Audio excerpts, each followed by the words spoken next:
Cujo, a friendly Saint Bernard, contracts rabies and conducts a reign of terror on a small American town. This is the third Stephen King book to be adapted to the big screen and is directed by Teague and stars Dee Wallace, Daniel Hugh Kelly, and Danny Pintauro.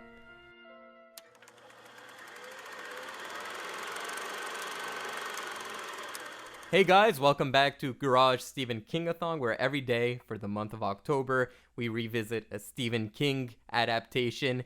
Today we're talking about Cujo.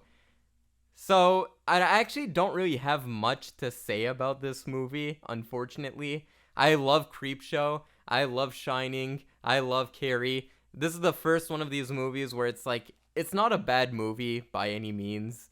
It's just, what do you say about it? It's basically Jaws with a Saint Bernard instead of a shark, which to me, a Saint Bernard is not all that scary.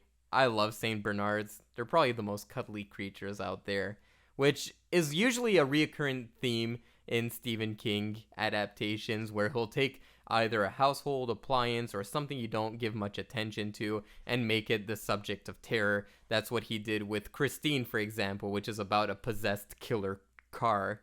I just feel like this movie, it's not like bad enough to complain about it, and it's not good enough to praise it like I did with the previous three movies. So yeah, this movie is basically about a family. The wife is having an affair, which I kind of didn't get the point of all that, and probably it's more explored in the novel, but in this movie it feels brushed over. And there's that family drama going on, and really what really hooks you onto this movie is when they're stuck in the car. At some point, the son, the wife are caught in a car, and they're stuck in that car, and that Saint Bernard is just hovering around the car waiting to attack them. That's to me when the movie got juicy. I like that part where it's like they have to think, okay, what's my next step, and they have to get a little crafty. But that doesn't happen until halfway through the movie, and this is only a 90-minute movie. So I wish that was more expanded upon. Other than that, can we just talk about the Academy Award performance of Cujo here? I don't know what's the name of the dog who plays Cujo in this movie. Well, actually, there was 4 dogs that played Cujo, apparently. They had 4 dogs, then they had a stunt double in a dog costume, and then they had an animatronic. Which that's what I thought was also the most interesting part of this movie, is when they have the dog do some crazy antics here.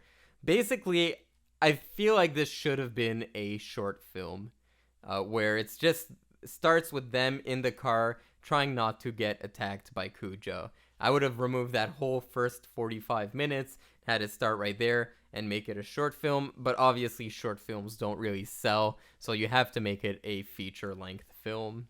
But yeah, what they do, those effects they do with the dog, that's what steals the show. There's a part where their dog is jumping on the hood of the car, acting all crazy. I don't know how they trained the Saint Bernard to do this, but good job. And the makeup they do, they put like snot around his eyes, and he's dribbling, like, what they used was actually egg whites and sugar. That's what they used to do the dribble going down his mouth.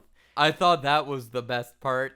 But other than that, there's not even that much violence. Which when you watch Steven Spielberg's Jaws, there are some images where you're like, holy shit, this shark means business. Where there wasn't really that scene with Cujo, because this is more of a family-friendly horror movie. Which, if it's for that reason you're watching Cujo, go for it. It's a good horror movie to watch with the kiddos, in my opinion. But again, don't use me as a standard. I don't have kids. I'm a 23-year-old schlub who just talks about movies, doesn't know anything about parenting. Yeah, I thought this movie was middle-of-the-road Stephen King. It felt like your generic 80s horror movie, just like a normal horror movie.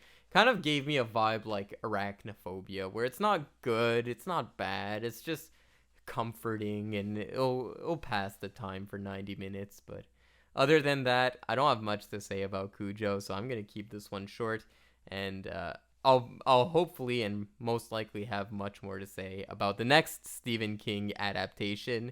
Guys, have you seen Cujo? Do you like Cujo, or do you think the premise of a killing Saint Bernard is just a little too goofy for you?